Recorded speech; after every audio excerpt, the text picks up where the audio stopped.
Hatırlarsanız Hatay'da halk zombi gibi künefeye saldırmıştı.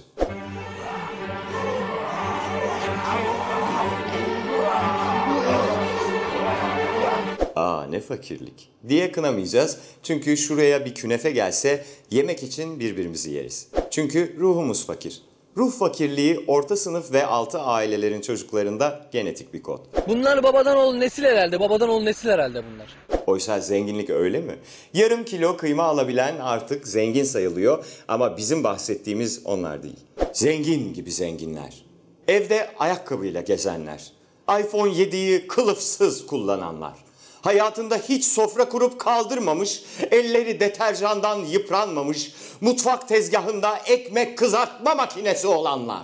Zengin olmanın bazı yaptırımları var. Mesela zalimce, hunharca alışveriş yapmak. En son ne zaman alışveriş yaptın? Houston'da bir hafta önce. Ne aldın peki? Hava yolu. Etikete asla bakmayan, İnternetten alışveriş yaparken pahalıdan ucuza sırala diyen zenginlerin elinde asla bu poşetlerden göremezsiniz. Bu poşetler biz fakirlerin milli bayrağı. Mağdurca elden ele taşınır.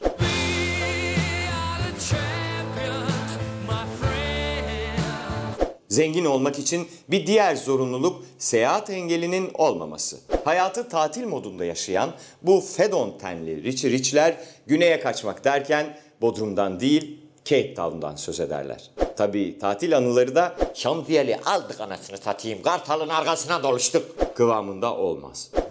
Karayiplerin ortasında. Birisi Cem diye bağırıyor bizim teknenin arkasından. Şimdi kim bu olabilir? Çıktım baktım. Cem Boyner. Zengin bir hayat sürmek gerçekten zor arkadaşlar. Aranızda kaç kişi etrafına bakıp acaba benimle param için mi birlikteler ya diye düşünüyor ki? Adamların her an içi içini yiyor. Zengine isim koymak bile zor. Önceden isimleri Melisa Su, Çükütay filandı.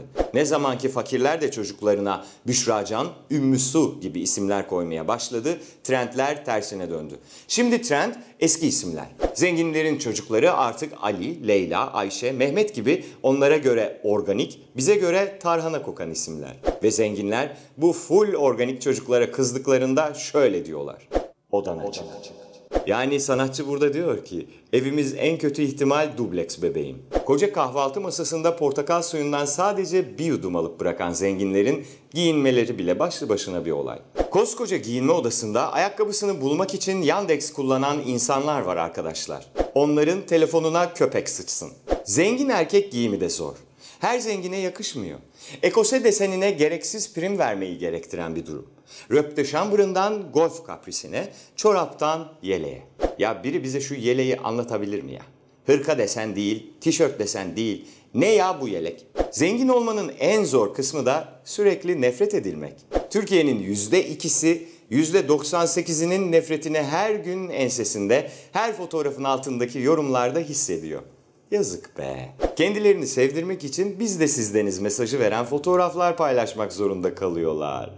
Ay tatlışkolar, yazık size. Fakirler olarak o kadar kalabalığız ki bir gün delirip evlerini yağmalarız, arabalarını gasp ederiz diye ödleri kopuyor. Zenginlik hepimiz için çok iyi ama zenginler kötü. Bu hissin vuku bulması için yıllardır yapılan bir manipülasyon var.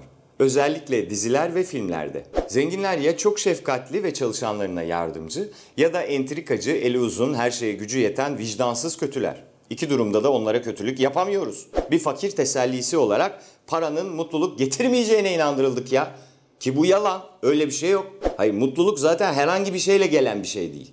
Yani para mutluluk getirir ya da getirmez denemeyeceği gibi fakirlik mutsuzluk getirir ya da götürür de diyemeyiz. Yıllarca bak şu uzanlara bir gün yüzü görmediler diye fakirliğimize tamah ettirildik. Ki bunu kim dedi bilmiyoruz. Vallahi çok üzülüyoruz bu uzanlara. Zenginleri sevin. Yarın bir gün işiniz düşer, teknenin anahtarını alırsınız. Yazlık boştur, takılırsınız. Zenginden nefret edecek bir şey yok çocuklar. Adam parasını eziyor ya. Nefret etmeye ayırdığınız enerjiyi bu devlette %98 fakir, %2 zengin nasıl var diye ayırsanız aslında bir ton şeyi çözersiniz. Daha çok işinize yarar. Tabii zenginin nasıl zengin olduğu sorusu tam da burada devreye giriyor.